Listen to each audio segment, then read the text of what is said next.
Hello dear students, हम class sixth का mathematics जो है इसी को कंटिन्यू कर रहे हैं। दिस इज़ क्लास सिक्स्थ का फ्रंट पेज जो मैथमेटिक्स की बुक का है, जो कि जेके बोस से रिकमेंड है। जेके बोस से रिकमेंडेड या एनसीईआरटी से जो मुतलिक है, तो इसी को हम पढ़ रहे हैं। इसमें आज हम पढ़ रहे हैं बेसिक ज्योमेट्री आइडियाज़। जो बेसिक ज्योमेट्री आइडियाज़ इस बुक में दिए गए हैं as per syllabus of sixth class, वही हम पढ़ रहे हैं। हाँ, इसमें आज हमें पढ़ना है एक्सरसाइज नंबर 4.3।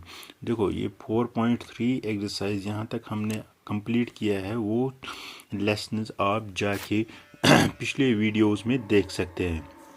तो इसमें हमें क्या करना है, आज करनी है एक्सरसाइज नंबर 4.3 से हम स्टार्ट करेंगे, जो कि हमारे सामने एक फिगर दी गई है 4.3 की। इसमें क्या लिखना है, name the angles in the given figure. देखो, एंगल जो भी है, जो कॉर्नर जैसा इस तरह, इसको हम दो लाइनों से बनते हैं वर्टेक्स, तो इसको हम बोलते हैं एंगल। जैसे कि इसको पहले मैं रब कर देता हूँ, तो यहाँ पर इस तरह ये जो है, ये इसे एंगल है। ये ऐसा भी होता है, ऐसा भी होता है, ऑब्ट्यूज एंगल ऐसा भी होता है।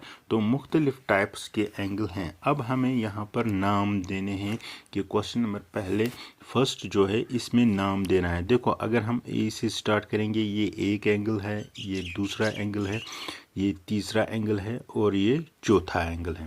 दैट मीन्स इसमें 4 एंगल्स प्रेजेंट हैं। आप डायरेक्टली, ये सिंबल होता है एंगल का, आप डायरेक्टली लिख सकते हो angle A, angle B, angle C और एंगल डी।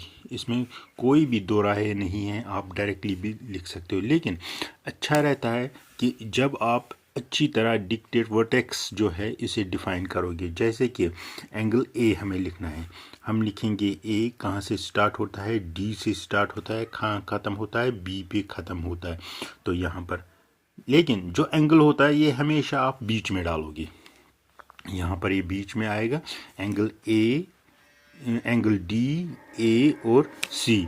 इसका मतलब है एंगल ए जो है ये बीच में आएगा। अगर हम डी की बात करेंगे, सी डी ए, तो ये होता है एंगल डी, ये वाला। पहले इसे रब कर देते हैं, तो ये वाला डी वाला।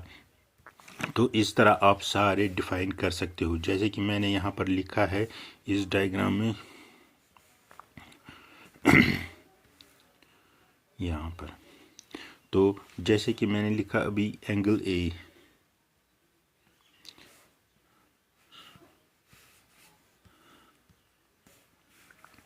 जैसे कि डी ए बी, ये होता है डी ए बी, ये ए को डिक्टेट करता है। इसका मतलब है आप डायरेक्टली ए बी लिख सकते हो, डी ए बी लिख सकते हो। यहाँ D C D A, C D A ये लिखा है इसने एंगल डी, डायरेक्टली इसने एंगल डी लिखा है। तो इस तरह आप इन सब एंगल्स को आराम से लिख सकते हो या एक्सप्लेन कर सकते हो, वट एवर जो भी आपको पूछा जाएगा। ये एंगल डी है, एंगल सी है, एंगल बी है। इसको आप स्क्रीनशॉट लेके देख सकते हो। अब हम तीनों क्यों लिखते हैं, क्योंकि इससे अच्छी तरह डिक्टेट होता है कि ये एंगल कौन सा कहाँ से स्टार्ट हो रहा है, कौन कौन लाइन्स इसे बना रही हैं। इसके बाद है क्वेश्चन नंबर 2। क्वेश्चन नंबर 2 में क्या दिया है, इन द गिवन डायग्राम, ये डायग्राम दी गई है।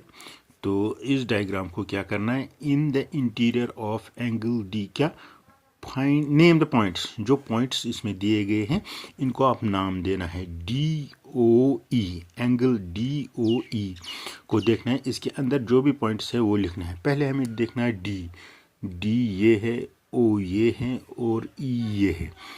ये बन गया एक एंगल, बन गया एक एंगल। अब इसके अंदर कौन सा पॉइंट है वो हमें लिखना है। इसके अंदर कौन सा पॉइंट है, ये ए वाला।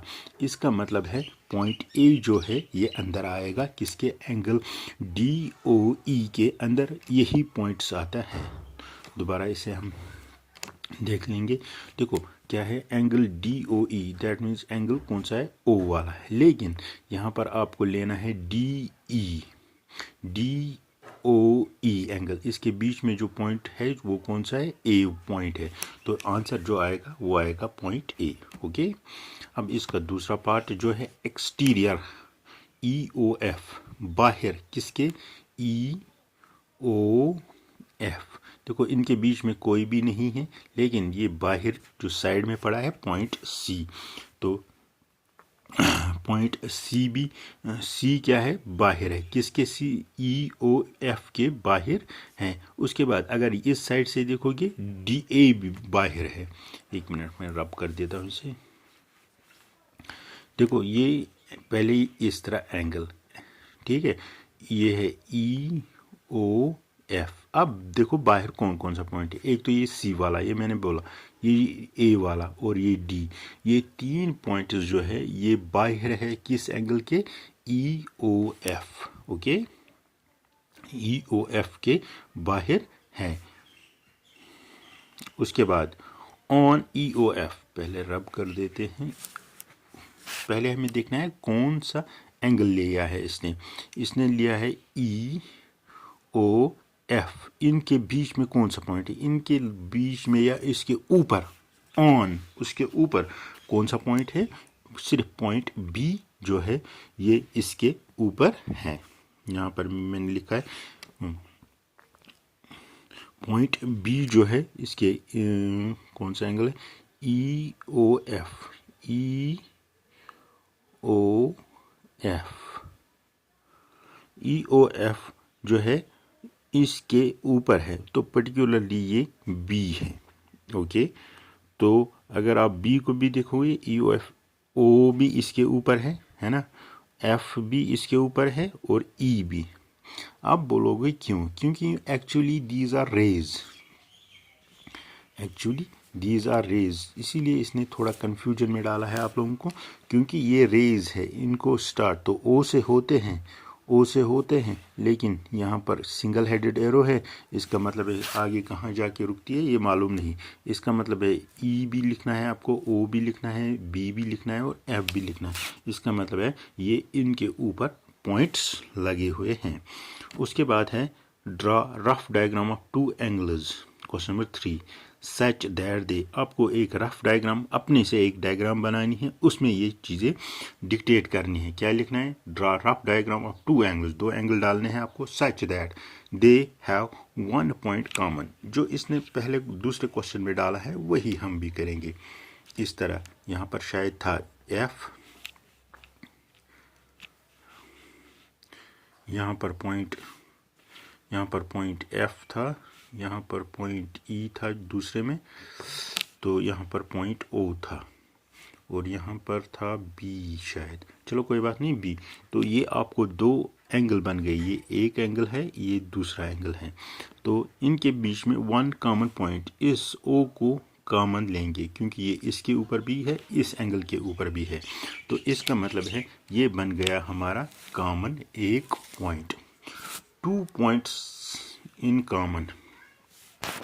अब क्या हो है कि 2 पॉइंट्स जो है ये कॉमन डालने हैं, तो इसी एंगल को लेंगे, इसी एंगल को लेंगे इस तरह, ठीक है। अब पहले तो हमने ओ यहाँ पर लिखा, अब लिखते हैं ए बी और यहाँ पर सी लाइन। अब 2 पॉइंट कॉमन डालने हैं, दे मीन्स कि एंगल तो 2 बन गए, एक तो ये बन गया इस तरह, दूसरा ये बन गया इस तरह, ठीक है। अब ओ और ए कॉमन है, क्यों, क्योंकि ये इस एंगल में भी आते हैं और ये इस एंगल में भी आते हैं, इस तरह ये कॉमन बन जाएगा। देखो ए बी और सी, ये एक एंगल है, ये दूसरा। अब एंगल बी ओ ए एक एंगल है और ए ओ बी दूसरा एंगल, इसका मतलब है ए और ओ जो है ये कॉमन है दोनों में, ठीक है। उसके बाद है 3 पॉइंट्स कॉमन, क्या लिखा है इसने, 3 पॉइंट्स कॉमन। अब ये भी इसी तरह लिख सकते हो आराम से, इस तरह एंगल डालोगे, ये बन गया एंगल।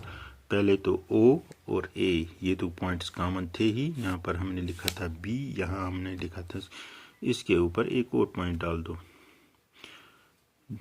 ई, दैट मीन्स ओ ए ई जो है अब ये कॉमन बन गए हैं, ठीक है। अब ये कॉमन बन गए हैं। कितने पॉइंट्स? 3 पॉइंट्स। पहले में ओ था, दूसरे में ए ओ था, अब तीसरे में ई है। 4 पॉइंट्स कॉमन। अब और एक पॉइंट डाल दो, 4 पॉइंट्स कॉमन बन गया। तो जितने भी कॉमन पॉइंट्स हैं इसी के ऊपर डालो, क्योंकि वो इस एंगल में भी आएंगे, वो इस एंगल में। 1 रे कॉमन। अब क्या है, अब इसने कुछ एक्सटेंड नहीं किया है, सिर्फ कंफ्यूजन करने के लिए आपको यहाँ पर रे लिखा है। देखो अब 2 एंगल जब बनाएंगे, इसके बीच में ये डाल रहे हैं, ए बी और सी। इसी को हम रे मान लेते हैं। ओ ए रे जो है, ओ ए ये जो एक रे है ये कॉमन है इन दोनों के बीच में। तो इस तरह क्वेश्चन नंबर 3 भी हमने कंप्लीट किया है। मैंने बोला आपको मैथमेटिक्स क्लास 6 था, हम कंटिन्यू कर रहे हैं। तो इसमें आप अब सबसे पहले इसको क्या करेंगे, इसको आप शेयर करोगे। ओके, शेयर करोगे, कमेंट सेक्शंस में जो भी आपका क्वेश्चन है वो लिखोगे और लाइक करोगे। ओके, सो दैट कि आगे और क्वेश्चंस लेके हम आएंगे।